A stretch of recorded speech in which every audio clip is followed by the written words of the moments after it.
Profit your trade సమర్పిస్తున్న smart investor కార్యక్రమానికి తిరిగి స్వాగతం. టీవీ5 మనీ వేదిక ద్వారా కొన్ని ఈమెయిల్స్ తీసుకుందాం, తర్వాత ఫోన్ కాల్స్ అన్ని సైమల్టేనియస్గా తీసుకుందాం. మరి కాసేపట్లో మనకు reserve bank of India credit policy కూడా రాబోతుంది. ఎలాంటి direction Reserve bank of India ఇస్తుందన్న దాని ఆధారంగా మార్కెట్స్ ఇక్కడి నుంచి మరొక మూవ్ తీసుకునే ఛాన్సెస్ మనకు కనిపిస్తున్నాయి.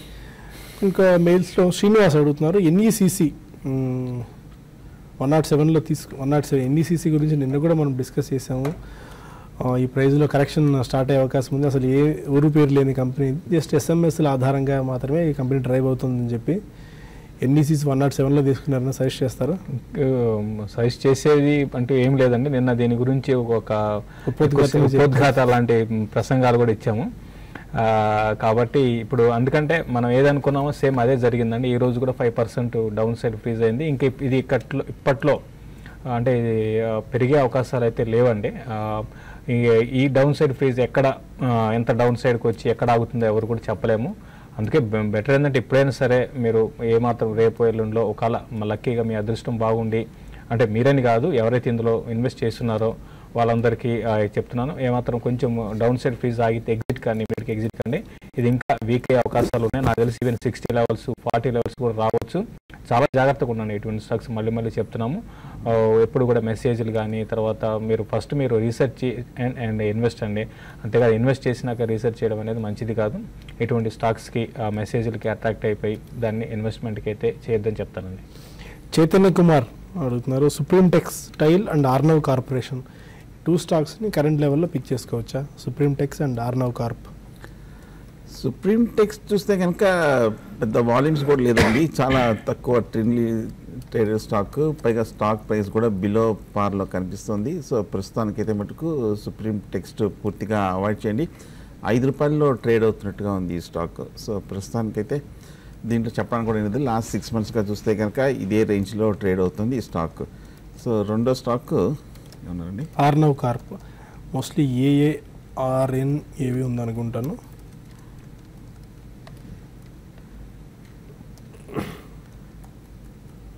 ఆర్నవ్ కార్ప్,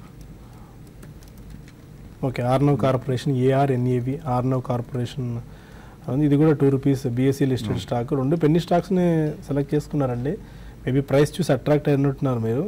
ఈ కంపెనీలో కూడా పెద్దగా చెప్పుకోవడానికి ఏం లేదు. మీరు చెప్పినట్టుగానే 2 బిలో పార్లో కనిపిస్తుంది. పెద్ద ఫైనాన్షియల్స్ కూడా స్టాక్లో కూడా ఏం లేదు, పెద్ద న్యూస్లో కూడా ఏమీ కనిపించట్లేదు. టెక్నికల్గా బేరిషు, ఫండమెంటల్గాను బేరిషు. సో పూర్తిగా అవాయిడ్ చేయండి, దూరంగా ఉండండి. అసలు ఈ కంపెనీ గురించి మాట్లాడకుండా ఏం లేదండి. 3 నెలలకు నెట్ ప్రాఫిట్ ₹60,000 కంపెనీ చూపిస్తుంది. అండ్ అలివేలు మంగ అవుతున్నారు, 1 or 2 years టైం హోరైజన్కి డిప్లో NBCC, Action Constructions, Bharat Forge, KNR constructions stocks తీసుకోవచ్చా? డీసెంట్ సెట్ ఆఫ్ సెలక్షన్ ఉన్నట్టుంది. ఇవన్నీ మనం అంటే పర్సనల్గా మీరు చెప్పిన స్టాక్స్ అన్ని కూడా నేను రికమెండ్ చేస్తున్న స్టాక్స్ అండి. అన్నీ కూడా మంచి స్టాక్సే, మంచి సెలక్షన్ ఉంది. తర్వాత ఆల్రెడీ ఇవి పెరగడం చూసాము. ఈవెన్ ఈ రోజు కూడా చూసుకుంటే AC యాక్షన్ కన్స్ట్రక్షన్ కూడా 6% దాకా పెరిగింది. ఇది ఇంకా పెరగడానికి అవకాశం ఉంది. కాబట్టి అన్ని మంచి స్టాక్సే అండి. అన్నీ కూడా మీరు చిన్న కరెక్షన్స్లో కూడా మీరు లాంగ్ టర్మ్కి షార్ట్ టర్మ్కి కొనుక్కోవచ్చు అండి. సురేష్ అడుగుతున్నారు, ఒక 3 to 4 potential, maybe 3 to 4 years అనుకుంటాను ఆయన దృష్టిలో, పొటెన్షియల్ గ్రోత్ అన్న లాజిస్టిక్ స్టాక్స్ ఏమన్నా లాంగ్ టర్మ్ గురించి సజెస్ట్ చేస్తారా? లాజిక్స్ అన్నీ కూడా చూస్తే కనుక ఈ మధ్యకాలంలో కొంచెం ఆ మధ్య GST న్యూస్ వచ్చినప్పుడు పెరగటము, మళ్ళీ పట్టము, మళ్ళీ ఇంకొక ప్రపోజల్ పెట్టామని చెప్పడంతో 4 రోజుల క్రితం మళ్ళీ చిన్న యాక్టివిటీ రావడం మనం చూస్తున్నాం. బట్ ఓవరాల్గా చూస్తే కనుక ఈ లాజిస్టిక్ స్పేస్లో కొంచెం అండర్ పెర్ఫార్మ్ చేస్తుంది అనుకోవచ్చు. VRL లాజిస్టిక్స్ మటుకు, ఏజిస్ లాజిస్టిక్స్ మటుకు ఈ మధ్య కొంచెం బాగా పెరగటం మనం చూసాము. బహుశా అదొకటి కొంచెం టెక్నికల్గా బులిష్గా కనిపిస్తుంది. సో ప్రస్తుతానికైతే మటుకు ఫ్రెష్ బయింగ్ అయితే అవాయిడ్ చేయటం మంచిది అనిపిస్తుంది ఈ స్పేస్లో. ఓకే. ముఖర్జీ అడుగుతున్నారు, క్యాన్ఫిన్ హోమ్స్ని మనం రికమెండ్ చేసాం 21-12 డిసెంబర్లో. ఆ టైంలో 1620 ఉండేది, 1620 and 1455 2 ప్రైస్ పాయింట్స్లో తీసుకున్నారట. ఇప్పుడు ₹2,000 మార్క్ని క్రాస్ చేసింది. ఫండమెంటల్గా చాలా స్ట్రాంగ్గా ఉంది క్యాన్ఫిన్ హోమ్స్ని. బట్ స్టిల్ ఈ టైంలో ఏమైనా ప్రాఫిట్స్ బుక్ చేసుకోవచ్చా? లాంగ్ టర్మ్ అయితే హోల్డ్ చేసుకోగలరట క్యాన్ఫిన్ హోమ్స్? అంటే ఇది హోల్డ్ చేయండి. క్యాన్ఫిన్ హోమ్ పెరగడానికి మెయిన్ రీజన్ ఏంటంటే ఇది IPO వచ్చింది, తర్వాత ఫ్రెష్గా బయింగ్ అనేది దానికి ముందు లేదండి. దీనికి తోడు ఏంటంటే ఈక్విటీ పరంగా చిన్నది, తర్వాత బయట స్టాక్స్ నెంబర్ ఆఫ్ షేర్స్ అనేది చూసుకుంటే హోల్డింగ్స్లో ఉన్నాయి కాబట్టి ఎవరు కూడా సెల్లింగ్కి రాలేదు. అదే అంటే కొంచెం టెక్నికల్ కారణాలు అని చెప్పొచ్చు. దాని కారణంగా ఈ స్టాక్ పెరిగింది, ఇంకా పెరిగే అవకాశాలు ఉన్నాయి. మనకి ఎంత పెరిగినా కూడా వాల్యుయేషన్స్ పరంగా చూసుకుంటే పిఈ వాల్యుయేషన్స్ ఇంకా లో పిఈతో మనకి కోట్ అవుతుంది. కాబట్టి ఈ స్పేస్లో క్యాన్ ఫిన్ హోమ్ను మీరు హోల్డ్ చేయండి, ఇంకా పెరిగే అవకాశం ఉంది. ఇంకా 10 ఫేస్ వాల్యూ 10 కాబట్టి ఇది రానున్న రోజుల్లో 2200 క్రాస్ అయిందంటే ఈవెన్ 26 లెవెల్స్ కూడా వెళ్ళొచ్చు. హోల్డ్ చేయమని చెప్తాను. సురేష్ అడుగుతున్నా, జేబీఎం మాట 298 రూపీస్లో ఎంత తీసుకున్నారట, టెక్నికల్ లెవెల్స్ అని సజెస్ట్ చేస్తారా? జేబీఎం ఆటో ఈ మధ్య కొంచెం పెరగటం మనం చూసాము. 120 రూపాయల నుంచి 300 రూపాయల వరకు వెళ్ళింది. ఆ తర్వాత మళ్ళీ కరెక్షన్ 200కి వచ్చి మళ్ళీ 260 రూపాయల వరకు వెళ్ళటం మనం చూస్తున్నాము. ఇవాళ ఒక 5% వరకు ఒక మేజర్ అప్ ట్రెండ్ అనేది మనం రావడం మనం చూస్తున్నాము. సో పర్వాలేదు, రీజనబుల్గానే ఉన్న కంపెనీ, రీజనబుల్ ఫండమెంటల్స్, కాకపోతే కొంచెం అండర్ పెర్ఫార్మ్ చేసిన కంపెనీ మిగతా ఆటో యాన్సిలరీతో పోలిస్తే. ఎందుకంటే లాస్ట్ 1 or 2 yearsగా చూస్తే కనుక 320 and 100 రూపీస్ మధ్యన ఒక మేజర్ బ్యాండ్లో గత 2 ఏళ్ళుగా స్ట్రక్ అయింది. ఇప్పుడు ఆ బ్యాండ్లో ఇంచుమించు అప్పర్ రేంజ్కి టెస్ట్ చేయడం అనేది మనం చూస్తున్నాము. టెక్నికల్ లెవెల్స్ అంటే బహుశా ఈ అప్ ట్రెండ్లో ఇవాళ 5% పెరిగింది కాబట్టి ఫర్దర్ అప్ స్ట్రీమ్ ఉన్నట్టు కనిపిస్తుంది. 300, 310 అనేది మొన్న డిమానిటైజేషన్ ముందు వచ్చిన హై, అది అక్కడ వరకు వెళ్ళే అవకాశం ఉంది. అలాగే 2014 అక్టోబర్, నవంబర్లో కూడా 310, 320 వరకు వెళ్ళిన stock. So long term resistance ఉంది కాబట్టి నా ఉద్దేశం అక్కడ షార్ట్ టర్మ్లో ప్రాఫిట్ బుక్ చేయొచ్చు. డివిఎస్ కృష్ణ అడుగుతున్నారు, వర్ల్పూల్ ఆఫ్ ఇండియా ఈ స్టాక్ని 1 year గురించి ఇప్పుడు తీసుకోవచ్చా? వర్ల్పూల్ చూస్తే కనుక ఓవరాల్గా ఇది స్ట్రాంగ్ పెర్ఫార్మెన్స్ ఉన్న కంపెనీ అండి. జనరల్గా ఈ కన్స్యూమర్ ప్రోడక్ట్స్లో ఉన్న ఈ కంపెనీ చూస్తే కనుక గత కొన్ని ఏళ్ళగా కంటిన్యూస్గా అప్ ట్రెండ్లోకి ఉన్న స్టాక్. బాగా ఫండమెంటల్గా కూడా చూస్తే కనుక 100 రూపాయల నుంచి 1200 రూపాయల వరకు బాగా అవుట్ పెర్ఫార్మ్ చేసిన స్టాక్. ప్రస్తుతం అయితే మటుకు ఫ్రెష్ బయింగ్ అయితే అవాయిడ్ చేయడం మంచిది. ఈ స్టాక్ చూస్తే కనుక ఇంకా కొంచెం అప్ ట్రెండ్ ఉంది. బట్ రీసెంట్గా వచ్చిన టాప్ చూస్తే కనుక 1200 రూపాయల దగ్గర చాలా స్ట్రాంగ్ రెసిస్టెన్స్ కూడా కనిపిస్తుంది. లాంగ్ టర్మ్ కూడా కొంచెం ఓవర్ బాట్ పొజిషన్కి వస్తుంది. వాల్యుయేషన్ చూస్తే కనుక యాసిటీస్ కొంచెం ఇంకా రీజనబుల్గానే ఉందనిపిస్తుంది. పైగా గ్రోత్ ప్రొజెక్షన్స్ కూడా చాలా స్ట్రాంగ్గానే ఉంది కాబట్టి వర్ల్పూల్లో ఒక డిప్లో తీసుకోవచ్చు. అండ్ మరొక మెయిల్ విజయలక్ష్మి అడుగుతున్నారు, భారత్ ఫైనాన్స్ని 840 రూపీస్లో ఆల్రెడీ బై చేశారు, hold or exit Bharat finance? Bharat finance hold చేయండి. ఓవరాల్గా దీంట్లో ఎన్బిఎఫ్సి స్టాక్స్లో ఎక్కువగా వోలటాలిటీ ఉన్న స్టాక్ భారత్ ఫైనాన్స్. మీరు షార్ట్ టర్మ్ వ్యూతో మాత్రం మీరు ఈవెన్ లాంగ్ టర్మ్ కూడా హోల్డ్ చేయండి. షార్ట్ టర్మ్ మాత్రం 840 ఆ లెవెల్లో స్టాక్ ఆగడానికి అవకాశం ఉందండి. ఎందుకంటే చూసాం మనం ఇది బిలో 600 నుంచి నాన్ స్టాప్గా మనకి పెరిగింది కాబట్టి ఇక్కడ కొంచెం ప్రాఫిట్ బుకింగ్ రావచ్చు. బిలో 800 కూడా ఈ స్టాక్ మళ్ళీ రావచ్చు. అయినా కూడా మీరు హోల్డ్ చేయండి కొంత టైంలో, అంటే ఒక ప్రాబ్లం అనుకోవడం ఒక 2-3 నెలల్లో మళ్ళీ ఇది న్యూ హైస్ వైపు వెళ్ళొచ్చు. ప్రస్తుతం అయితే మాత్రం కొంచెం డౌన్ సైడ్ బయస్తో ఉండొచ్చు. 820 పైన సస్టైన్ అయితేనే మళ్ళీ ఇది ర్యాలీ అనేది కొనసాగవచ్చు అండి. మిందా ఇండస్ట్రీస్ గురించి ఏఎస్ఎన్ రాజు అడుగుతున్నారు, మిందా ఇండస్ట్రీస్ని 127 రూపీస్లో బై చేశారట, ఈ టైంలో సేల్ చేసి మళ్ళీ లో లెవెల్లో ఉన్న ఈ స్టాక్ని పిక్ చేసుకోవచ్చా? మిందా ఇండస్ట్రీస్ 127 బయింగ్ ప్రైస్. 127 అంటే ఇది స్ప్లిట్ కూడా అవటం మనం చూసాము మిందా ఇండస్ట్రీస్. ప్రస్తుతానికైతే మటుకు కొంచెం మిందా ఇండస్ట్రీస్ 384 రూపీస్ దగ్గర ట్రేడ్ అవుతుంది. ఓవరాల్గా ఈ స్టాక్ చూస్తే కనుక రీజనబుల్గానే ఉన్న కంపెనీ. మొన్న Q3 రిజల్ట్స్ కూడా బాగా స్ట్రాంగ్గా వచ్చిన కంపెనీ. అలాగే ఓవరాల్గా ఫండమెంటల్స్ కూడా కొంచెం స్ట్రాంగ్గానే ఉన్న కంపెనీ. అలాగే వాల్యుయేషన్స్ కూడా కొంచెం అట్రాక్టివ్గానే ఉంది. సో ప్రస్తుతానికి మిందా ఇండస్ట్రీస్ హోల్డ్ చేయండి. ఆటో యాన్సిలరీస్ ఓవరాల్గా సెక్టర్ కూడా బాగా పాజిటివ్గానే లైమ్ లైట్ ఉంది కాబట్టి హోల్డ్ చేయండి. కొంతమంది కాలర్స్ కూడా లైన్లో ఉన్నారు. వైజాగ్ నుంచి ఫస్ట్ కాలర్ కృష్ణకుమారి. హలో, అడగండి కృష్ణకుమారి. గుడ్ ఆఫ్టర్నూన్ అండి. గుడ్ ఆఫ్టర్నూన్ అండి. నేను జెట్ ఎయిర్వేస్ తీసుకున్నానండి. తీసుకున్న దగ్గర నుంచి అది లాస్ లో అవుతూ వస్తుంది. నేను ప్రజెంట్ కరెంట్ ప్రైస్ లో దాన్ని అమ్మేశాను. దానికి రిలేటెడ్ గా వేరే స్టాక్ ఏదైనా తీసుకోవాలని ఏదైనా సజెస్ట్ చేస్తారా, లేకపోతే దీంట్లోనే లోయర్ లెవెల్ లో ఎంటర్ అవ్వమంటారా? ఆల్రెడీ అమ్మేశారండి జెట్ ఎయిర్? అమ్మేశానండి. Okay, fine. అమ్మేయడం మంచిదైంది. ఎందుకంటే మన రిజల్ట్ ఆశించిన స్థాయిలో లేదు. దీనితో మార్జిన్స్ బాగా తగ్గిపోయి మార్కెట్ షేర్ కూడా బాగా తగ్గిపోయింది జెట్ ఎయిర్. మిగిలిన కాంపిటీషన్ తట్టుకోలేకపోతుంది. ఎటు అమ్మేసరి నెక్స్ట్ స్టాక్ ఏదైనా సజెస్ట్ చేస్తారా? ఇంకోటి ఫస్ట్ ఏంటంటే మీరు అమ్మేసి మంచి పని చేశారండి. అది మన రిజల్ట్ కూడా బాగా రాలేదు. తర్వాత ఈ ఓవరాల్గా ఏవియేషన్లో అంతా మనకి రిటర్న్స్ వస్తాయైతే అనుకోమండి. ఎందుకంటే ఎక్కువగా అన్ని కూడా కంపెనీస్ లాస్లో ఉన్నాయి. ఉన్న వాటిలో స్పైస్ జెట్ ఒకటి పర్లేదండి. ఏదైనా కూడా ఇప్పుడు మీరు ఆ స్పేస్లోకి వెళ్ళొద్దు అని చెప్తాను. మీరు ఇన్ఫ్రా వైపు మీరు చూడండి అండి. ఇన్ఫ్రా రిలేటెడ్ స్టాక్స్లో మీరు బై చేసుకోండి. మీరు అడిగారు కాబట్టి ఆల్రెడీ మనం ప్రోగ్రామ్ చూస్తుంటే రిపీటెడ్గా చెప్తూనే ఉంటాము. డిప్స్లో మీరు ఇన్వెస్ట్ చేయండి. యాక్షన్ కన్స్ట్రక్షన్ ఒకటి ఒక అప్ ట్రెండ్ అనేది ఇప్పుడు లాస్ట్ ఒక కొన్ని ఏళ్ళుగా కన్సాలిడేట్ అవుతుంది. ఇప్పుడు అప్ ట్రెండ్ వచ్చింది. ఇంతకుముందు కూడా వచ్చి 60కి వచ్చి అక్కడ మళ్ళీ రివర్స్ అయ్యి మళ్ళీ 46 జోన్కి వచ్చింది. డౌన్ సైడ్ రిస్క్ పెద్దగా ఉండదండి స్టాక్కి. దాన్ని కొనుక్కోండి. తర్వాత బాగా ఓపిక ఉంటే ఐఆర్బి ఇన్ఫ్రా కొనుక్కోవచ్చు. సో ఫండమెంటల్ బాగున్న కంపెనీస్ని మీరు సెలెక్ట్ చేసుకుంటున్నారు. ప్రస్తుతం అయితే action construction, RV denim, అసాయి, Sangwan ఈ 3 స్టాక్స్లో మీకు నచ్చిన దాన్ని మీరు కొనుక్కొని, నా పర్సనల్గా అయితే యాక్షన్ని కొనుక్కొని మీరు కొంతకాలం హోల్డ్ చేయగలిగితే మంచి రిటర్న్ రావడానికి అవకాశం ఉందండి. యలమంచిలి నుంచి వేణు మరొక కాలం. షుగర్ 41 లో బై చేశాను సార్. ఒకసారి రిపీట్ చేయండి స్టాక్. శక్తి షుగర్ 41 లో బై చేశాను సార్. ఓకే. 3 months హోల్డ్ చేయగలం sir. Okay.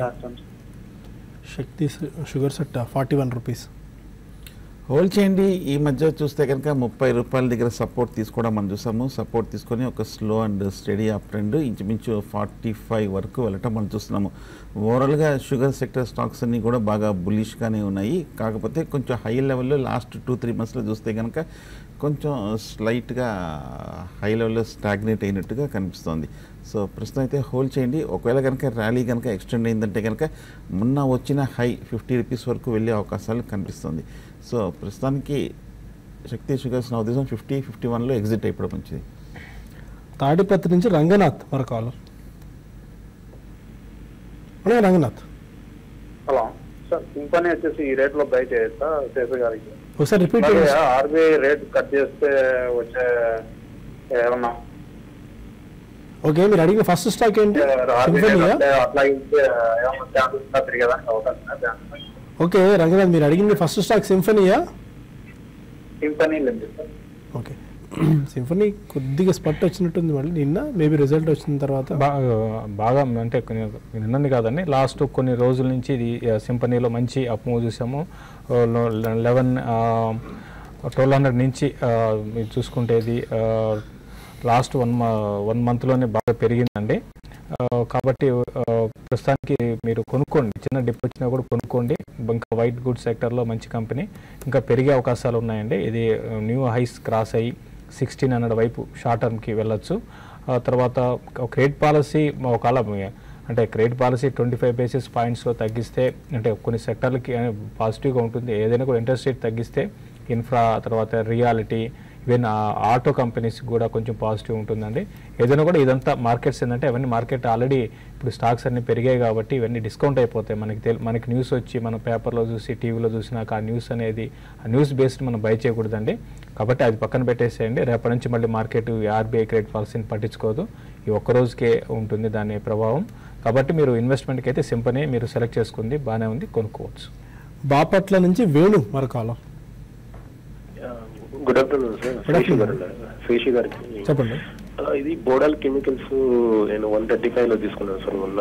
So and data మ్యాటిక్స్ కూడా 138 లో ఉన్నాయి. ఓకే, సో కంటిన్యూ చేయొచ్చు సార్ ఇవన్నీకి? Bodal Chemicals 135, Datamatics 138. చూడండి, బోడాల్ కెమికల్స్ మీరు ఆల్రెడీ బై చేస్తున్నారు కాబట్టి హోల్డ్ చేయమని చెప్తానండి. ఇది ఎందుకంటే ఇది రీసెంట్గా చూసుకుంటే కన్సాలిడేషన్లో ఉంది. మనం చూసాం దానికి ముందు అంటే ఒక 1 year 1.5 year కానీ చూసుకుంటే చాలా స్ట్రాంగ్గా పెరిగిందండి. దానివల్ల ఏంటంటే ఈ లెవెల్లో ఇది 140 ఆ లెవెల్లో కొంచెం కన్సాలిడేట్ అవుతుంది. దానికి తోడు ఈ సెక్టర్ చెందిన స్టాక్స్ అన్ని కానీ చూసుకుంటే చాలా స్ట్రాంగ్ రిజల్ట్ పోస్ట్ చేస్తున్నాయి. కెమికల్స్, డైస్ అండ్ పిగ్మెంట్స్ చెందిన స్టాక్స్ అన్ని. ఇంకా ఈ ర్యాలీ అనేది ఇంకా కొనసాగే అవకాశాలు కనపడుతున్నాయి. నెక్స్ట్ 1.5 yearలో ఇది 200-220 కూడా వెళ్ళొచ్చు. కాబట్టి బోడాల్ని హోల్డ్ చేయండి. డేటా మ్యాటిక్స్ మాత్రం వద్దని చెప్తారండి. డేటా మ్యాటిక్స్ ఎక్కడ కొన్నారో తెలియదు. 138 మీరు డేటా మ్యాటిక్స్లో మీరు పొజిషన్ మీరు క్లోజ్ చేసుకోండి. బెటర్ ఏంటంటే ఇన్వెస్ట్మెంట్కి దీనికన్నా మీరు వేరే స్టాక్స్ని సెలెక్ట్ చేసుకోండి. డేటా మ్యాటిక్స్ మాత్రం మీరు ఎంత తొందరగా మీరు దీంట్లోంచి ఎగ్జిట్ అయితే అంత బెటర్. స్టాక్ అయితే ఇంకా ఫర్దర్గా వీక్ అయ్యే అవకాశాలు కనపడుతున్నాయండి. జమ్మలమడుగు నుంచి ఓబులేసు మరొక కాలర్. ఇన్ఫోసిస్ పరిస్థితి వివరిస్తారా సార్? ఏ రేట్లో కొనొచ్చు అంటారా ఇన్ఫోసిస్ మీరు ఒకవేళ తీసుకుంటే ఎంతకాలం హోల్డ్ చేయగలరు?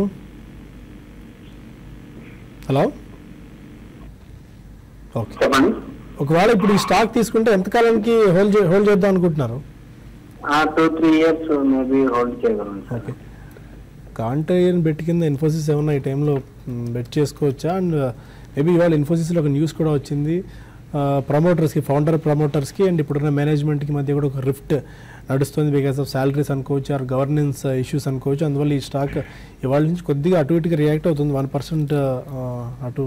దీంతో ఒక 2 to 3 years టైం హోరైజన్కి ఇన్ఫోసిస్ బెస్ట్ బెట్ అవుతుందా? ఇన్ఫోసిస్ చూస్తే కనుక గత కొన్ని నెలలుగా కంటిన్యూస్గా పడుతూనే ఉంది. ఇవాళ వచ్చిన న్యూసే కాకుండా గత 6 నెలలుగా చూస్తే కనుక ఏదో ఒక నెగిటివ్ న్యూస్ కానీ లేదంటే ఏదో ఒక కన్సర్న్స్ కానీ వస్తూనే ఉన్నాయి ఈ సెక్టర్కి. అలాగే గ్రోత్ కూడా తగ్గడం మనం చూసాము. అమెరికాలో మొన్న వచ్చిన ఎలక్షన్ ఫలితాలు కూడా ఈ సెక్టర్కి బాగా నెగిటివ్ ఇంపాక్ట్గా కనిపిస్తోంది. సో బహుశా మొన్న రిజల్ట్స్ కూడా ఈ సెక్టర్ని పెద్ద ఏమీ ప్రభావితం చేయలేదు, ఎంకరేజింగ్గా కనిపించట్లేదు. వచ్చే క్వార్టర్ రిజల్ట్స్ కూడా కొంచెం సబ్డ్యూడ్గానే ఉంటుందని కూడా ఒక అంచనాలు ఉన్నాయి. సో బహుశా నెక్స్ట్ క్వార్టర్ వరకు పెద్దగా మూమెంట్ ఉండకపోవచ్చు. కాకపోతే టెక్నికల్గా 900 దగ్గర సపోర్ట్ కనిపిస్తుంది. మొన్న నవంబర్లో కూడా బాటమ్ అది. సో బహుశా ఇక్కడ కనుక ఆగిందంటే కనుక ఒక కాంట్రాక్ట్ బెట్గా తీసుకోవచ్చు. బట్ కానీ ఇమ్మీడియట్ అప్ ట్రెండ్ రావాలంటే కనుక ఏదో కొంచెం పాజిటివ్ డెవలప్మెంట్స్ రావాలి. సో 900 దగ్గర లాంగ్ టర్మ్ సపోర్ట్ ఉంది, అక్కడ కొంచెం కాషియస్గా అటెంప్ట్ చేయొచ్చు. విజయవాడ నుంచి శివప్రసాద్ మరొక కాలం. హలో, అడగండి శివప్రసాద్. సార్ నమస్తే సార్. నమస్కారం అండి, చెప్పండి. సార్ ఓఎన్జీసీ, ఎన్బిసి, జేఎస్డబ్ల్యూ ఈ రేట్లో బయింగ్ చేసేదండి long term. ONGC, NBC, JSW steel, JSW, NBCC. Okay. ఎంతకాలం హోల్డ్ చేద్దాం అనుకుంటున్నారు? 2 years చేస్తాం సార్. ఓకే. ఇప్పటికే ఓఎన్జీసీ బాగా పీక్ స్టేజ్కి వచ్చినట్టుంది అండ్ 2 years టైంకి స్టిల్ ఇంకా గ్రోత్ ప్రాస్పెక్ట్స్ ఏ మేరకు ఉంటాయి? ఉండొచ్చు అండి, హోల్డ్ చేయమని చెప్తానండి. 2 years వరకు మీరు హోల్డ్ చేయండి. గవర్నమెంట్ నుంచి మామూలుగా ఏంటంటే సబ్సిడీ బర్డెన్ వల్ల ఏంటంటే ఇవన్నీ కూడా ఇన్ని రోజులు సైడ్ వేస్లో ఉన్నాయి. ఇప్పుడు ప్రస్తుతం అయితే ఏంటంటే సబ్సిడీ స్లోగా గవర్నమెంట్ నుంచి మనకి సబ్సిడీ లేకుండా కంపెనీస్కి పాజిటివ్గా తీసుకున్న డెసిషన్స్ ఏవైతే ఉన్నాయో ఈ కంపెనీకి బాగుండొచ్చు. ప్లస్ ఆయిల్ ప్రాబ్లం అనుకోవడం 2017-18 వరకు కూడా ఇంటర్నేషనల్ మార్కెట్లో పెద్దగా ఈ లెవెల్స్ నుంచి పడకపోవచ్చు, అది కూడా పాజిటివ్ అవ్వచ్చు. ఎన్బిసిసి, ఓఎన్జీసీని తీసుకోండి. మిగతా ఇంకో స్టాక్ ఏదో జేఎస్డబ్ల్యూ స్టీల్, జేఎస్డబ్ల్యూ వద్దండి. జేఎస్డబ్ల్యూ మీకు ఆల్రెడీ మెటల్కి చెందిన స్టాక్స్ మల్టీ ఇయర్ హైస్లో ఉన్నాయి బేస్ మెటల్స్ ఇంటర్నేషనల్ మార్కెట్లో, కాబట్టి ఇవి పెరిగాయి. తర్వాత ఇక్కడ ట్రెండ్ రివర్స్ కావడానికి కూడా అవకాశం ఉంటుంది. కాబట్టి జేఎస్డబ్ల్యూ ఆల్రెడీ పెరిగింది కాబట్టి జేఎస్డబ్ల్యూని వద్దంటాను. ఓఎన్జీసీ మిగతా అదర్ స్టాక్ని మీరు సెలెక్ట్ చేసుకున్న స్టాక్ తీసుకోమని చెప్తారు. హైదరాబాద్ నుంచి ప్రతాప్ మరొక. Hello Pratap. Sir, Suzlon share hold చేస్తున్నాను. ఓకే. దగ్గర 1 year నుంచి. ఓకే. 1850లో ఉంది సార్ నా దగ్గర. ఓకే, చెప్పండి.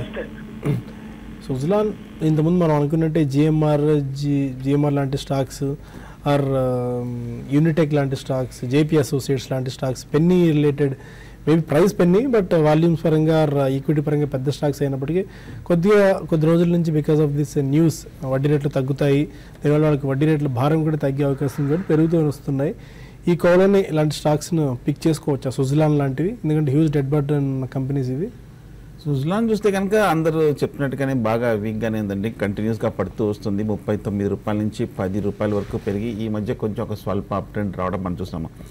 ఈ మధ్య కొంచెం మళ్ళీ పాజిటివ్ ట్రెండ్, అలాగే ఈ స్టాక్ నిలబడడానికి ప్రధానంగా చూస్తే కనుక మొన్న Q2 రిజల్ట్స్ కొంచెం పాజిటివ్గా రావటము, దాంతో ఈ మొత్తం స్టాక్ పూర్తిగా రెడ్ నుంచి బయటకు పడిందని కొంచెం ఆశాభావాలు రావడం చూసాము. అలాగే లాస్ట్ మంత్ కూడా మనం చూసాము సుజలాన్కి క్రెడిట్ రేటింగ్ కొంచెం పాజిటివ్గా రావడంతో మళ్ళీ ఒక ఇంట్రెస్ట్ అనేది ఈ స్టాక్ మీద రావడం మనం చూసాం. బట్ ఓవరాల్గా మనం long term last 2-3 years performance చూస్తే కనుక అంత స్ట్రాంగ్గా కనిపించలేదు, కాబట్టి అంత వాల్యూమ్స్ తోటి పెరగటం లేదు. సో హ్యూజ్ ఈక్విటీను ప్లస్ మీరు చెప్పినట్టు డెట్ బర్డన్స్ ఇవన్నీ ఉన్నాయి కాబట్టి ఇవన్నీ లాంగ్ టర్మ్ ఇంపాక్ట్ చేసే అంశాలు కాబట్టి సో షార్ట్ టర్మ్లో అంత పెద్ద పాజిటివ్గా ఏమీ కనిపించలేదు. నా ఉద్దేశం ఇమ్మీడియట్గా పెద్ద మేజర్ ట్రిగర్స్ లేదు కాబట్టి చిన్న అప్ ట్రెండ్లో ఎగ్జిట్ అయిపోవడం మంచిది. విజయవాడ నుంచి సురేష్ మరొక caller. Suresh. NCL India Limited 179లో బయింగ్ చేసాడు 1 year అయింది. అలాగే భారత ఫోర్స్ 1180లో అది 1.5 year అయింది. అవి ఉంచమంటారో తీసేయమంటారు? ఒకసారి స్టాక్ ఉంచుకుంటారు కావాలంటే. ఓకే, ఎన్సీఎల్ ఇండస్ట్రీస్ మీరు లాస్ట్ ఒక 1 year బ్యాక్ కంటిన్యూగా చూసాము. 70-80 లెవెల్స్ నుంచి ఒక వన్ సైడ్ ర్యాలీ వచ్చింది, ఆ టైంలో మీరు కొన్నట్టున్నారు. మళ్ళీ ఈ మధ్య కాలంలో మళ్ళీ సిమెంట్ కంపెనీస్ అన్ని కూడా లాస్ట్ ఒక 2 to 3 వీక్స్గా బాగా అప్ ట్రెండ్ అనేది వచ్చిందండి. మీరు హోల్డ్ చేయండి, ఇన్ని రోజులు హోల్డ్ చేశారు కాబట్టి నెక్స్ట్ 1 year హోల్డ్ చేయండి. ఇప్పుడిప్పుడే మీరు ఎగ్జిట్ కావాల్సిన అవసరం అయితే లేదు. ఎన్సీఎల్ ఇండస్ట్రీస్ టువర్డ్స్ 180 వెళ్ళే అవకాశాలు షార్ట్లీ మనకు కనపడుతున్నాయి. అది కానీ 150 ఆ లెవెల్ దాటిందంటే 180, 220 దాకా వెళ్ళొచ్చు. ఇంకా అంతకుమించి కూడా పెరిగే అవకాశం ఉందండి, హోల్డ్ చేయమని చెప్తాను. తర్వాత భారత్ ఫోర్జ్ గురించి అడిగారు. భారత్ ఫోర్జ్ మీరు అన్నది కరెక్ట్ అండి. ఒక టైంలో ఇది మీరు 1060 ఆ రేంజ్లో కొన్నారు. దానికి ముందు ఇది 1400, 1200 నుంచి ఉండేది, అక్కడి నుంచి పడుకుంటూ వచ్చింది. కొన్ని ప్రాబ్లమ్స్ వల్ల ఆ రిజల్ట్ పరంగా బాగలేకపోవడము, కొంచెం కాస్ట్ పెరగడము, ఇవన్నీ కూడా కారణాలు చెప్పొచ్చు. అయితే లాస్ట్ 2 quarters బాగున్నాయి. ప్లస్ మళ్ళీ ఇప్పుడే మనకి రిజల్ట్ వచ్చింది. రిజల్ట్ అంత ఎంకరేజింగ్గా లేవు, అయినా కూడా హోల్డ్ చేయండి. భారత్ ఫోర్జ్ మళ్ళీ మీ రేట్ వచ్చి అక్కడ నుంచి మీకు అట్లీస్ట్ ఒక 20-30% ప్రాఫిట్ వస్తే నెక్స్ట్ 1 yearలో మీరు దాంట్లో నుంచి ప్రాఫిట్ బుక్ చేసుకోమని చెప్తానండి. హైదరాబాద్ నుంచి పవన్ మరొక caller. Hello Pavan. Good afternoon Seshu garu. Seshu గారికి అండి క్వశ్చన్. చెప్పండి సార్, నా ఇన్ఫోసిస్ ని 1200 అది ఇప్పుడు 930 దగ్గర ఉంది. ఇది సేల్ చేసేసి మ్యారికో లాంటి ఎఫ్ఎంసీజీ తీసుకోవడం బెస్ట్ సార్ లాంగ్ టర్మ్ కోసం? ఒక 2 years వెయిట్ చేస్తాను మ్యారికోలో అయితే. క్వాంటిటీ ఎంత ఉందండి ఇన్ఫోసిస్? నాకు ఇన్ఫోసిస్ ఒక 50,000 రూపీస్ దాకా ఉన్నాయి సార్. ఓకే, ఆల్మోస్ట్ 40 shares దాకా ఉన్నాయి ఇన్ఫోసిస్. ఇన్ఫోసిస్ మా ఎగ్జిట్ కావడమే నేను చెప్తానండి. అంటే మళ్ళీ షార్ట్లో ఒక 5% అంత పెరగచ్చు, అంతకుమించి పెద్దగా పెరగదండి. ఎందుకంటే ఇవన్నీ కూడా బాగా పెరిగి, అంటే మార్కెట్ క్యాపిటలైజేషన్ పరంగా చూస్తే ఒక టీసీఎస్ చూసుకుంటే ఇండియాలో లార్జెస్ట్ మార్కెట్ క్యాపిటలైజేషన్ ఉన్న కంపెనీ. సో ఇక్కడ నుంచి బాగా పెరిగిపోతుంది అయితే అనుకోము. ప్లస్ ఇంకోటి అక్కడ యూఎస్లో జరుగుతున్న మనకి డెవలప్మెంట్స్ ఏవైతే ఉన్నాయో, డొనాల్డ్ ట్రంప్ తీసుకునే డెసిషన్స్ ఏ విధంగా ఉంటాయో మనకు తెలియదు, అన్సర్టెనిటీ అనేది ఉంటుంది. కాబట్టి బెటర్ ఏంటంటే మీరు ఇన్ఫోసిస్ ఎగ్జిట్ కాండి. అయితే మ్యారికో అనేది మనం చూస్తే ఎఫ్ఎంసీజీలో మంచి కంపెనీనేనండి. అయితే ఎఫ్ఎంసీజీలో ఎట్లా ఉంటుందంటే రిటర్న్ పెద్దగా ఉండదండి, డౌన్ సైడ్ రిస్క్ కూడా పెద్దగా ఉండదు, స్లో ఉంటుంది. ఆ విధంగా అయితే మీరు తీసుకోండి. అంటే ఇది నా పర్సనల్గా నేను సజెస్ట్ చేయటం లేదు, మీరు అడిగారు కాబట్టి దాంట్లోకి ఎగ్జిట్ అయ్యి దీంట్లో తీసుకోమంటారు, అడిగారు కాబట్టి మీరు తీసుకోండి. ఈవెన్ దీన్ని కూడా తీసుకోవచ్చు, మన ఉజ్జాల బ్రాండ్ ఎందుకంటే జ్యోతి ల్యాబ్స్ అండి. జ్యోతి ల్యాబ్స్ని కూడా మీరు కన్సిడర్ చేయొచ్చు అండి. అది ప్యూర్ ఇండియన్ బేస్డ్, అది కూడా ఇండియన్ బేస్డ్ కంపెనీనే. ఎఫ్ఎంసీజీలో మీకు ఇండియన్ బేస్డ్ కంపెనీస్ మీరు చెప్పింది ప్లస్ జ్యోతి ల్యాబ్స్ ఉంది, 2 కూడా మంచి కంపెనీసే. మీకు నచ్చిన దాన్ని మీరు సెలెక్ట్ చేసుకొని తీసుకోమని చెప్తాను. గుడివాడ నుంచి శ్రీనివాస్ మన కాలర్. నమస్తే అండి. నమస్కారం అండి. రెప్కో హోమ్ ఫైనాన్స్ వీగార్డ్ ఈ లెవెల్ ఎంట్రీ అవచ్చండి. రెప్కో అండ్ వీగార్డ్ ఎంతకాలం హోల్డ్ చేద్దాం అనుకుంటున్నారు? 2-3 years అండి, long term. Okay, decent set of selection ఉన్నట్టు కనిపిస్తుంది. ఇది రెప్కో అండ్ వీగార్డ్ 2 కూడా మంచి స్టాక్స్ ఏనండి. హోమ్ ఫైనాన్స్లో చూస్తే కనుక రెప్కో చాలా బాగా అవుట్ పెర్ఫామ్ చేసిన స్టాక్. ఈ మధ్య టెక్నికల్గా 500 నుంచి 760 రూపాయల వరకు పెరగటం మనం చూసాము. లాంగ్ టర్మ్లో లాస్ట్ 2-3 yearsగా చూస్తే కనుక కంటిన్యూస్గా టెక్నికల్గాను ఫండమెంటల్గాను బాగా అవుట్ పెర్ఫామ్ చేసిన స్టాకే. సో ఈ లెవెల్లో అంటే మరి కొంచెం లాస్ట్ ఈ ర్యాలీలో మనం చూసాము, ఆల్రెడీ ఒక 15-20% వరకు ర్యాలీ వచ్చేసింది. షార్ట్ టర్మ్ అప్ ట్రెండ్ అయిపోయినట్టు కనిపిస్తుంది. 800 నుంచి బ్రేక్ తీసుకొని కొంచెం కరెక్షన్ వచ్చే అవకాశాలు కనిపిస్తుంది. నా ఉద్దేశం ఏమైనా ఒక 600 ఆ లెవెల్కి వస్తే కనుక బై చేయొచ్చు. లేదంటే కనుక రెప్కో కాకపోయినా గృహ ఫైనాన్స్ కానీ జిఐసి ఆల్టర్నేటివ్గా మీరు కొంచెం ప్రైస్ కూడా కొంచెం తక్కువగా ఉంది కాబట్టి కొనుక్కోవచ్చు. అలాగే రెండో స్టాక్ మీరు వీగార్డ్ గురించి అడిగారు. వీగార్డ్ కూడా బాగా స్ట్రాంగ్ పెర్ఫార్మెన్స్ అనేది మనం చూసాము. ఈ స్టాక్లో టెక్నికల్గాను బులిష్ అనేది, అలాగే ఫండమెంటల్ కూడా బాగా పెర్ఫార్మ్ చేస్తూనే కనిపిస్తుంది. సో పెద్ద వాలంటిలిటీ కూడా ఈ 2 కౌంటర్స్లో లేని కౌంటర్ లాంగ్ టర్మ్ కోసం వాలంటిలిటీ లేదు. సో ప్రస్తుతానికి వీగార్డ్ అయితే కొంచెం ప్రైస్ కూడా స్ప్లిట్ అయిన తర్వాత కార్పొరేట్ యాక్షన్ తర్వాత కొంచెం రీజనబుల్గా ఉందనిపిస్తుంది. సో 200 లెవెల్స్లో బై చేయొచ్చు. కొన్ని మెయిల్స్ కూడా మనం తీసుకుందాం. కాసేపట్లో ఆర్బీఐ క్రెడిట్ పాలసీ రాబోతుంది, ఎలాంటి step reserve bank of India తీసుకుంటుంది అనేది మార్కెట్ చాలా కాషియస్గా అబ్జర్వ్ చేస్తుంది. సుధారాణి వీళ్ళు చేశారు. క్యాస్ట్రాల్ 100 shares 455లో ఉన్నాయి. ఈ టైంలో యావరేజ్ చేసుకోవచ్చా ఇంకా క్యాస్ట్రాల్? క్యాస్ట్రాల్ మీరు యావరేజ్ చేసుకోవచ్చు అండి. కరెక్షన్స్లో మీరు యావరేజ్ చేసుకోండి. 400 బిలో వస్తే దీంట్లో మీరు యావరేజ్ చేసుకోండి. అంటే వస్తుందని 100% చెప్పలేము. ఏదైనా కూడా స్టాక్ని క్లీన్గా అబ్జర్వ్ చేసి మీరు యావరేజ్ చేసుకోండి. ఎప్పుడు కూడా మంచి కంపెనీలో యావరేజ్ చేసుకోవచ్చు అండి. ఫండమెంటల్స్ అంటే మొన్న క్వార్టర్ రిజల్ట్ బాగాలేదు, దాని ముందు చాలా బాగున్నాయి, అట్లా ఒక్కోసారి అలా జరగచ్చు. బట్ పెద్ద కంపెనీలకి ఒక క్వార్టర్ బాగాలేనంత మాత్రం మనం ఎగ్జిట్ కావాల్సిన అవసరం లేదు. ఫర్ ఎగ్జాంపుల్ భారత్ ఫోర్జీ ఇప్పుడు చూసాం, రిజల్ట్ అంత ఎంకరేజింగ్గా లేదు, అయినా కూడా దీన్ని కరెక్షన్స్లో యావరేజ్ చేసుకోమంటాను. అండ్ ఐ మీన్ భారత్ ఫోర్జీని. అట్లనే క్యాస్ట్రాల్ ఇండియాలో కూడా ఏమాత్రం కరెక్షన్ వచ్చినా కూడా మీరు యావరేజ్ చేసుకోండి. శుశ్రూష మదర్సన్ సుమి 12% గెయిన్స్లో ఉన్నారు, 2 years నుంచి హోల్డ్ చేస్తున్నారు ఈ టైంలో. ఈ స్టాక్ నుంచి షిఫ్ట్ అయ్యి మిగిలిన ఏదైనా ఆటో స్టాక్కి వెళ్ళొచ్చా, సజెస్ట్ చేస్తారా? మదర్సన్ సుమి 12% గెయిన్స్లో ఉన్నారు. మదర్సన్ సుమి ఆల్రెడీ మీరు ప్రాఫిట్స్లో ఉన్నారు, పైగా ఫండమెంటల్గా కూడా బాగా స్ట్రాంగ్గా పెర్ఫామ్ చేసిన కంపెనీ. ఈ మధ్య చూస్తే కనుక 200 నుంచి 350 రూపాయల వరకు బాగా పెరిగిన కంపెనీ. ఆటో యాన్సిలరీస్ కూడా బాగా అవుట్ పెర్ఫామ్ చేస్తుంది. అలాగే వాల్యుయేషన్ ప్రకారం కూడా చూస్తే కనుక మదర్సన్ సుమి కూడా ఇంకా కొంచెం అట్రాక్టివ్గానే కనిపిస్తుంది. సో ఈ స్టాక్ని షిఫ్ట్ చేయాల్సిన అవసరం లేదనిపిస్తుంది. టెక్నికల్గా 350, 360 దగ్గర చూస్తే కనుక లాస్ట్ ఇయర్ మేజర్ హై, ఈ ఇయర్ కూడా మొన్న ఆగస్టు సెప్టెంబర్లో కూడా మొన్న మేజర్ హై అది. ఆ లెవెల్ దగ్గర గత 1-2 నెలలుగా కన్సాలిడేషన్ ఉంది. ఆ లెవెల్ కనుక దాటిందంటే కనుక న్యూ హైస్లో కూడా వెళ్ళే అవకాశాలు కనిపిస్తుంది నెక్స్ట్ ర్యాలీలో. సో ప్రస్తుతానికి మదర్సన్ సుమిని కంటిన్యూ చేయొచ్చు అనిపిస్తుంది. వాసు అడుగుతున్నారు, ఐబీ వెంచర్స్ 1000 shares 21 రూపీస్లో తీసుకున్నారు, ఒక 6 months నుంచి ఈ స్టాక్స్ హోల్డ్ చేస్తున్నారు, కంటిన్యూ చేయొచ్చా? ఐబీ వెంచర్స్లో ఇవాళ 20% దాకా సడన్ స్పాట్ మనకు కనిపించింది. మేబీ ఈ లెవెల్లో ఎగ్జిట్ అయ్యేందుకు రైట్ టైం అయింది ఆర్ హోల్డ్? ఐబీ వెంచర్స్ తీసుకున్నారండి 21 రూపీస్లో తీసుకున్నారు. అంటే ఇప్పుడే మనకి దీంట్లో అప్ ట్రెండ్ వచ్చింది కాబట్టి కంటిన్యూ చేయండి అండి. ఏదైనా కూడా ఇది గొప్ప స్టాక్ అయితే కాదండి, అదైతే చెప్పగలుగుతాను. ఇదేంటంటే జస్ట్ ఒక ఏదో కొంచెం అప్ మూవ్ వచ్చింది తప్ప. కాబట్టి మీరు ఇట్లా అప్ మూవ్ ఉన్నప్పుడే దీంట్లోంచి ఎగ్జిట్ కావడానికి ప్రయత్నం చేయండి. ప్రస్తుతం అయితే ఇది 28 levels క్రాస్ అయితే 32 and 36 levels దాకా రావచ్చు అది కూడా. కాబట్టి గ్యారెంటీ కూడా లేదండి. కాబట్టి ఇటు పెరుగుతున్నప్పుడే దీన్ని ప్రస్తుతం అయితే హోల్డ్ చేసి ఎగ్జిట్ కమని చెప్తాను. మాధవి మెయిల్ చేశారు, రాధా మాధవ్ కార్పొరేషన్ అన్న స్టాక్ ఒక 10,000 స్టాక్స్ కొనండి అని ఎవరో ఫ్రెండ్స్ సజెస్ట్ చేస్తారట. 36 రూపీస్లో ఉంది ఈ స్టాక్ని. ఈ స్టాక్ని కొనొచ్చా? ఇది కూడా SMS బేస్డ్ స్టాక్లా కనిపిస్తుంది. కానీ రాధా మాధవ్ అయితే చాలా ప్యూర్ ట్రేడింగ్ స్టాక్ అండి. దీన్ని నేను కీన్గా అబ్జర్వ్ చేస్తుంటాను. ఒక టైంలో ఇది 50 రూపీస్ నుంచి 6 రూపీస్కి వచ్చింది 1.5 year బ్యాక్. తర్వాత 6 రూపీస్ నుంచి లాస్ట్ ఒక 1 month 1.5 monthలోనే 37 రూపీస్కి వచ్చిందండి. ప్యాకింగ్ ఉన్న కంపెనీ, మరీ ఫండమెంటల్ అంత వీక్ కాకపోయినా కూడా అసలు ఈ స్టాక్ అయితే pure speculative stock.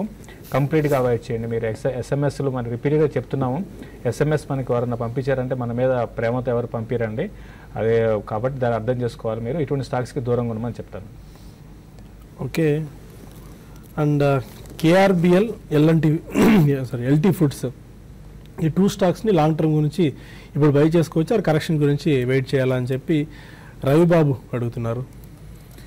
LT foods చూస్తే కనుక ఈ మధ్య కొంచెం బాగా పెరిగిందండి. ఫండమెంటల్గా స్ట్రాంగ్గా ఉన్నప్పటికీ ఎల్టీ ఫుడ్స్ మటుకు టెక్నికల్గా బాగా ఓవర్ హీటెడ్లో ఉంది కాబట్టి ప్రస్తుతానికి అవాయిడ్ చేయడం మంచిది. అలాగే KRBL కూడా కంటిన్యూస్గా పెరుగుతూ వస్తుంది. ఈ ఫుడ్ ప్రాసెసింగ్ కంపెనీ బాగా స్ట్రాంగ్ అవుట్ పెర్ఫార్మెన్స్ అనేది ఈ స్టాక్లో కూడా మనం రావడం మనం చూస్తాము. సో హై ప్రైస్లో కొంచెం ఎంటర్ అవడం అనేది కొంచెం రిస్కీ అవుతుంది. సో 2 ఫండమెంటల్గాను 2 టెక్నికల్గాను బులిష్గానే ఉన్నాయి, పాజిటివ్గా ఉన్నాయి. 2 కాకపోతే వాల్యుయేషన్స్కి రీజనబుల్గానే అయిపోయినట్టు కనిపిస్తుంది ఈ అప్ ట్రెండ్లో. కాబట్టి సో ప్రస్తుతానికి హై లెవెల్ అవాయిడ్ చేయండి. ఓకే. అండ్ ఈ భారత్ 4G కూడా కొద్దిగా అట్రాక్టివ్ కనిపిస్తున్నట్టుంది. భారత్ 4G కూడా మనం పదే 700-800 లెవెల్స్ దగ్గర రికమెండ్ కూడా చేసాము, బికాస్ టర్న్ అరౌండ్ స్టోరీలా కనిపిస్తుంది. ఇది ఈ టైంలో స్టాక్ పిక్ చేసుకొచ్చింది. బట్ మనం రికమెండ్ చేసిన నుంచి decent set of returns Bharat 4G ఇచ్చింది. బట్ రిజల్ట్ ఇవాళ కొద్దిగా నిరుత్సాహపరిచినట్టు కనిపిస్తుంది. ఎందుకంటే స్ట్రీట్ ఎక్స్పెక్ట్ చేస్తున్న దానికి తగ్గట్టు అంచనాలు అందుకోలేకపోయింది భారత్ 4G. ఎబిటా మార్జిన్స్ బాగా తగ్గాయి. అండ్ ఈ టైంలో ఏదైనా ఒకవేళ డిప్ వస్తే పిక్ చేసుకునేందుకు భారత్ 4G ఇప్పటికైనా ఆపర్చునిటీస్ ఉన్నాయా? అంటే భారత్ 4G డెఫినెట్గా మంచి కంపెనీ అండి. మనకి ఫోర్జింగ్లో బాబా కళ్యాణ్ చెందిన కంపెనీ ఇది. ఏదైనా కూడా ఇది ఫండమెంటల్స్ అనేది ఇంతకుముందు మనం అనుకున్నట్టుగా 2 years బ్యాక్ చూసుకుంటే కొంచెం 1.5 year బ్యాక్ కొంత రిజల్ట్ కన్సర్న్ కారణంగా ఈ స్టాక్లో కరెక్షన్ చూసాము. అయితే లాస్ట్ ఫ్యూ డేస్గా చూసుకుంటే మళ్ళీ స్ట్రాంగ్ కావడం చూసాము ఫ్యూ క్వార్టర్స్గా. మళ్ళీ ఈసారి కొంచెం తగ్గింది. అయినా కూడా దీన్ని ఎవరీ డిప్లో కూడా బై అని చెప్తాను. ఆటోమొబైల్ ఇండస్ట్రీ స్ట్రాంగ్ ఉంటే ఆబ్వియస్గా భారత్ 4G లాంటి కంపెనీ చాలా స్ట్రాంగ్ ఉండే అవకాశాలు కనపడుతున్నాయి. తర్వాత ఇన్ఫ్రాస్ట్రక్చరు ఇవన్నీ ఒకటేనే కాదండి, పవర్లో ఉన్నారు, ఇన్ఫ్రాస్ట్రక్చర్లో ఉన్నారు, రైల్వేస్లో ఉన్నారు వీళ్ళు. కాబట్టి డిఫరెంట్ వాటిలో ఉన్నారు కాబట్టి మంచి కంపెనీ. డెఫినెట్గా ఎవ్రీ డిప్లో కూడా ఇన్వెస్ట్మెంట్కి కన్సిడర్ చేయమంటాను. అయితే మొన్న వచ్చిన ఏదైతే ఇప్పుడు ఈరోజు వచ్చిన రిజల్ట్ని అంత పెద్ద పట్టించుకోవాల్సిన అవసరం లేదు. అయితే ఒక చిన్న డిప్ రావచ్చు, ఎందుకంటే రీసెంట్గా ఇది లో నుంచి కూడా బాగానే పెరిగింది. కాబట్టి ఒక చిన్న డిప్ వచ్చినప్పుడు మీరు లాంగ్ టర్మ్ కోసం బై చేసుకోవచ్చు అండి. ఓకే సుందర్ గారు, ఏ లెవెల్ ఇప్పుడు ఈ టైంలో కీగా వాచ్ చేయాలి? ఎందుకంటే మరి కాసేపట్లో మేబీ ఈ 1 or 2 minutesలో మనకు reserve bank of India credit policy announce కాబోతుంది. కాబట్టి ఏ లెవెల్ను ఈ టైంలో ఇద్దరు బ్యాంక్ నిఫ్టీ అండ్ నిఫ్టీలో సజెస్ట్ చేస్తారు? 8750 దగ్గర ప్రస్తుతానికి సపోర్ట్ తీసుకోవడం మనం చూస్తున్నాము. లాస్ట్ హాఫ్ అన్ అవర్గా యూరోపియన్ మార్కెట్స్ ఓపెన్ అయిన తర్వాత కూడా ఈ లెవెల్లో కొంచెం నిలబడుతుంది. అదేవిధంగా నిన్న కూడా 8750 దగ్గరే కొంచెం రికవరీ కూడా రావడం మనం చూస్తున్నాము. సో అలాగే 8800 రెసిస్టెన్స్ కనిపిస్తుంది, ఇవాళ కూడా 8800 రెసిస్టెన్స్ కనిపిస్తుంది. అంటే ఈ 50 పాయింట్స్ అనేది లాస్ట్ 2-3 రోజులుగా ఒక బ్యాండ్గా ఏర్పడింది. అది బ్రేక్అవుట్ అవుతే ఒక ఫ్రెష్ డైరెక్షన్లోకి వెళ్ళే అవకాశాలు కనిపిస్తుంది. బట్ ఆన్ ద హోల్ నా ఉద్దేశం అయితే మార్కెట్ కొంచెం స్థిరంగానే పటిష్టంగానే ఉందనుకోవచ్చు. కానీ ఆర్బీఐ క్రెడిట్ పాలసీ వస్తుంది కాబట్టి ఎటువంటి సర్ప్రైజెస్ వస్తుందో మనకి తెలియదు. ఒకవేళ ఏమాత్రం కనుక పాజిటివ్ సర్ప్రైజ్ వస్తే కనుక తీసుకోవచ్చు, ఎందుకంటే కరెక్ట్గా సపోర్ట్ దగ్గర ఉంది కాబట్టి తీసుకొని క్లోజర్ టు 8750 ఎమ్మడే ఒక 10 పాయింట్స్ కింద స్టాప్ లాస్ పెట్టుకోవచ్చు. అలాగే 8800 బ్రేక్ అయ్యి దానిపైన క్లోజ్ అయిందంటే మటుకు కొంచెం సేఫ్ ట్రెండ్లోకి వెళ్తున్నట్టు అనుకోవచ్చు. అప్పుడు 8900 వరకు వెళ్ళే అవకాశాలు కనిపిస్తుంది. శశి గారు, మీ వ్యూ ఎలా ఉంది? ఎందుకంటే మార్కెట్స్ కొద్దిగా నెగిటివ్గా రియాక్ట్ అవుతున్నట్టున్నాయి. మేబీ ఇండెక్స్ కూడా కొద్దిగా వీక్ అవుతున్నట్టు కనిపిస్తుంది. నిఫ్టీ ఆల్మోస్ట్ 50 పాయింట్స్ డౌన్తో keeps repo rates unchanged. Reserve bank of India ఎవరు ఊహించని విధంగా అన్చేంజ్డ్ అంటే స్టేటస్ కో మెయింటైన్ చేసి, అంటే యథాతథ స్థితి ప్రస్తుతం ఉన్న వడ్డీ రేట్లో ఎలాంటి మార్పులు చేయకుండా రెపో రేట్ 6.25% మాత్రం చేస్తూ నిర్ణయం తీసుకుంది. దీంతో మార్కెట్స్ కనీసం 25 బేసిస్ పాయింట్స్ వరకు కోత ఉండొచ్చు అని చెప్పి స్ట్రీట్ ఎక్స్పెక్ట్ చేసింది. ఎందుకంటే మానిటరీ పాలసీ ఈజింగ్ కొద్దిగా అయినా చేయాల్సిన అవసరం కనిపిస్తుంది. ప్రభుత్వం తీసుకున్న చర్యలకు మద్దతుగా అన్న కొద్దిగా గొప్ప ఆర్బీఐ యాక్ట్ చేస్తుందని చెప్పి అందరూ భావించారు. అయితే అందుకు భిన్నంగా reserve bank of India status quo situation maintain చేసింది. రెపో రేట్ 6.25 ఉంచుతూ నిర్ణయం తీసుకోవడం వల్ల సడన్గా మార్కెట్లో ఈ కొద్ది ఒక ఫాల్ రావడం మనం చూస్తున్నాం. ఆల్మోస్ట్ ఒక 40 పాయింట్స్ డౌన్తో నిఫ్టీ అండ్ 130 పాయింట్స్ డౌన్తో సెన్సెక్స్ కనిపిస్తున్నాయి. ఎనీ రిమార్క్స్ శశి గారు? చూడండి, ఎవరు ఊహించలేని నిర్ణయం తీసుకున్నారండి. అంటే అందరూ అట్లీస్ట్ 25 బేసిస్ పాయింట్స్లో రెపో రేట్ తగ్గించవచ్చు అనుకున్నారు. అయితే దానికి అంటే ఆపోజిట్గా మార్కెట్స్ అంటే నిర్ణయం స్టేటస్ కో ఉండడం వల్ల ఏంటంటే కొంచెం బ్యాంక్ నిఫ్టీలో సెల్లింగ్ వచ్చింది, మళ్ళీ రికవరీ కూడా ఉంది. అయినా కూడా బ్యాంక్ నిఫ్టీని సెల్ అని చెప్తానండి. కొంచెం సెల్ చేసి 20,400 దగ్గర స్టాప్ లాస్ పెట్టుకోమంటాను. కొంచెం ఈ లెవెల్ నుంచి బ్యాంకింగ్ స్టాక్స్లో కరెక్షన్ రావచ్చు. అంటే ఒక ఆర్బీఐ డెసిషన్ కాదు, ఓవరాల్గా మార్కెట్స్లో కొంత ఈ ఓవర్ బాట్లో ఉన్నాయి కాబట్టి నార్మల్ కరెక్షన్ వస్తుంది. ఇంకా క్రెడిట్ పాలసీ గురించి ఇంకా మార్కెట్స్ కూడా ఇంతకుముందు అనుకున్నాము, ఈవెంట్ అయిపోయింది కాబట్టి స్లోగా ఇది మార్కెట్ మర్చిపోతుంది. రేపటి నుంచి మళ్ళీ స్టాక్స్ ఏ రిజల్ట్ ఏమున్నాయి గ్లోబల్ మార్కెట్స్ మీద ఆధారపడి ఉంటుంది. ప్రస్తుతం అయితే ఇదైతే మాత్రం కొంచెం మార్కెట్కి అయితే నెగిటివ్ అండి. ఎందుకంటే 25 బేసిస్ పాయింట్స్ తగ్గిస్తే కొంచెం కొన్ని కంపెనీస్కి పాజిటివ్గా ఉండేది. అయితే ఇప్పుడు అది తీసుకున్న నిర్ణయం ఏదైతే ఉందో అంటే కొన్ని సెక్టర్లకి, కంపెనీస్ కాదు సెక్టర్లకి, ఇప్పుడు నేను తీసుకున్న నిర్ణయం కొంచెం నెగిటివ్ మార్కెట్స్కి కొంచెం వీక్ కావచ్చు అండి, దాని రియాక్షన్ రావచ్చు.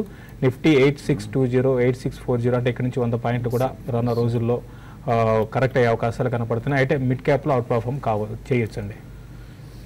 మేబీ ఈ 25 బేసిస్ పాయింట్స్ కట్ ఉండొచ్చు, ఆర్ 50 బేసిస్ పాయింట్స్ కట్ ఉండొచ్చు అనే నేపథ్యంలో బ్యాంక్ స్టాక్స్ మీద కొంతమంది జనాలు ఈ మధ్య ఇన్వెస్ట్ చేస్తున్నారని, దానితో ఇన్ఫ్రా రిలేటెడ్ కంపెనీస్ మనం ఇంతకుముందు అనుకున్నాం, జిఎంఆర్, యూనిటెక్, సుజలాన్ లాంటి అకౌంట్స్లో ఇన్వెస్ట్ చేస్తున్నారు. మేబీ వాటిలో కొద్దిగా ప్రాఫిట్ బుకింగ్ వస్తున్నట్టు కనిపిస్తుంది. Bank Nifty or bank related stocks week అవుతున్నాయి. ఇన్ఫ్రా రిలేటెడ్ స్టాక్స్లో కూడా కొద్దిగా వీక్నెస్ మనకు కనిపిస్తుంది. ఆ స్టాక్స్లో ఎలాంటి వ్యూ తీసుకోవచ్చు అంటారు? ఇప్పుడు ఈ టైంలో బాగా పెరిగి ఉన్నాయి కదా స్టాక్స్, అన్ని పెరిగి ఉన్నాయి కాబట్టి ఆబ్వియస్గా ఇన్ఫ్రా అనేది హైబీటా స్టాక్ అండి. హైబీటా స్టాక్స్, ఇన్ఫ్రా, రియాలిటీ ఇవన్నీ కూడా, కాబట్టి మార్కెట్లో రియాక్షన్ వస్తే వాటిలో వస్తుంది. అయితే ప్రస్తుతానికి ఇన్వెస్ట్మెంట్కి అయితే హోల్డ్ చేయమని చెప్తానండి. ఇన్వెస్ట్మెంట్కి డెఫినెట్గా ఇవన్నీ కూడా మంచి స్టాక్సే. ఇన్ఫ్రా అంటే మంచి స్టాక్స్ ఇన్ ద సెన్స్ బడ్జెట్లో వచ్చింది, చాలా ఫ్యూచర్లో బాగుంటుంది. ఇన్వెస్ట్మెంట్కి హోల్డ్ చేయండి. ట్రేడింగ్ పరంగా అయితే మాత్రం ఇప్పుడు కొంచెం ర్యాలీస్లో ప్రాఫిట్ బుక్ చేసుకొని ప్రయత్నం చేయండి. కొంచెం మార్కెట్ ఈ లెవెల్లో ఆగొచ్చు అండి. సుందర్ గారు, బ్యాంక్ నిఫ్టీ అయినా బిలో 20,000 వచ్చే ఛాన్సెస్ అయినా కనిపిస్తున్నాయి. 20,188 దగ్గర ట్రేడ్ అవుతుంది, ఆల్మోస్ట్ 140 పాయింట్స్ డౌన్తో because of this negative news. కొంచెం కరెక్షన్ ట్రెండ్లోకి వెళ్ళే అవకాశాలు కనిపిస్తుంది. గత 5 నిమిషాలుగా కొంచెం న్యూస్ వచ్చినప్పటి నుంచి రియాక్షన్ వచ్చి మళ్ళీ కొంచెం ఆగి కొంచెం రికవరీ అవుతున్నప్పటికీను ఇది pure intraday trading point of view అనుకుంటున్నాను. ఎందుకంటే షార్ట్ టర్మ్లో 2 ఇంపార్టెంట్ పాయింట్స్ గమనించాలి. ఎందుకంటే ఇవాళ వచ్చిన న్యూస్ టోటల్గా అన్ఎక్స్పెక్టెడ్. 25 బేసిస్ పాయింట్స్ కట్ చేస్తారనేది టోటల్లీ డిస్కౌంటెడ్. ఇంకా 50 తగ్గుతుందేమో అనే ఆశాభావంతో చాలామంది ఉన్నారు. సో అసలు 25 బేసిస్ పాయింట్స్ కూడా తగ్గించకపోవడం అనేది స్ట్రీట్ కొంచెం డిసప్పాయింట్ అయినట్టే కనిపిస్తుంది. సో బహుశా ఈ న్యూస్ ఇమ్మీడియట్గా రిఫ్లెక్ట్ కానప్పటికీ బహుశా రేపు 2 రిఫ్లెక్ట్ అవుతుంది అనిపిస్తుంది. ఎందుకంటే షార్ట్ టర్మ్లో కూడా టెక్నికల్గా 2 indices bank Nifty and Nifty 2 overbought పొజిషన్కి వచ్చేసింది. నెగిటివ్ డైవర్జెన్స్ ఇండికేటర్స్ చూపిస్తుంది. సో అప్స్ట్రెండ్కి అంత స్ట్రీమ్ లేదనిపిస్తుంది. ఏమైనా కొంచెం రికవర్ అయినా కూడా కొంచెం 88 దగ్గర నిలబడకుండా మార్కెట్ షార్ట్ టర్మ్లో కరెక్షన్లోకి వెళ్ళే అవకాశాలు ఎక్కువ కనిపిస్తుంది, 80 to 90%. Okay, bank of Baroda, ICICI bank లాంటి కౌంటర్స్ మార్కెట్ను ట్రాక్ చేస్తున్నాయి. ఐసిఐసిఐ బ్యాంక్ ఆల్మోస్ట్ 1.5% డౌన్లో ట్రేడ్ అవుతుంది. బ్యాంక్ ఆఫ్ బరోడా కూడా కొద్దిగా వీక్గా ఉంది. ప్రస్తుతానికి మేజర్ న్యూస్ కూడా అయిపోయింది. స్టేటస్ కో మెయింటైన్ చేస్తూ రిజర్వ్ బ్యాంక్ ఆఫ్ ఇండియా కీలకమైన నిర్ణయం తీసుకుంది. చూడాలి మార్కెట్ అది నెగిటివ్గా రియాక్ట్ అవుతుంది, ఎక్కడ సస్టైన్ అవుతుంది అనేది 8,700 పాయింట్స్ దగ్గర. ఎందుకంటే 8725 ఆల్మోస్ట్ ఆ లెవెల్ దగ్గర మనం అనుకున్నాము. ఈ లెవెల్ దగ్గర సస్టైన్ అవుతుందా and 20,000 below reserve bank Nifty వస్తుందా అనేది కూడా చూడాలి. ఎందుకంటే బ్యాంక్ నిఫ్టీ మనం మాట్లాడుతున్న ఈ టైంలో కూడా లాస్ట్ ఒక 2 to 3 మినిట్స్లోనే బాగా వీక్ అయిపోతూ వస్తుంది. ఒకవేళ 20,000 కనుక బిలో బ్రేక్ అవుతే మేబీ కొద్దిగా సెల్లింగ్ ప్రెజర్ కూడా ఉండే ఛాన్సెస్ కనిపిస్తున్నాయి. శశి గారు ఎన్ని క్లోజింగ్ ఇది? బ్యాంకింగ్ స్టాక్స్ ఇంతకుముందు చెప్పినట్టుగా బ్యాంక్ నిఫ్టీని సెల్ చేయమని చెప్తానండి. ర్యాలీస్లో సెల్ చేయమంటాను. బ్యాంక్ నిఫ్టీ వీక్ అయితే నిఫ్టీ కూడా వీక్ అయిపోతుంది. 8620 ఎంతకుముందే అన్నాను, 8620 వరకు నిఫ్టీ రావచ్చు, ఈవెన్ 86 దాకా రావచ్చు. కాబట్టి sell and rallies banking stocks and bank స్టాక్స్లో.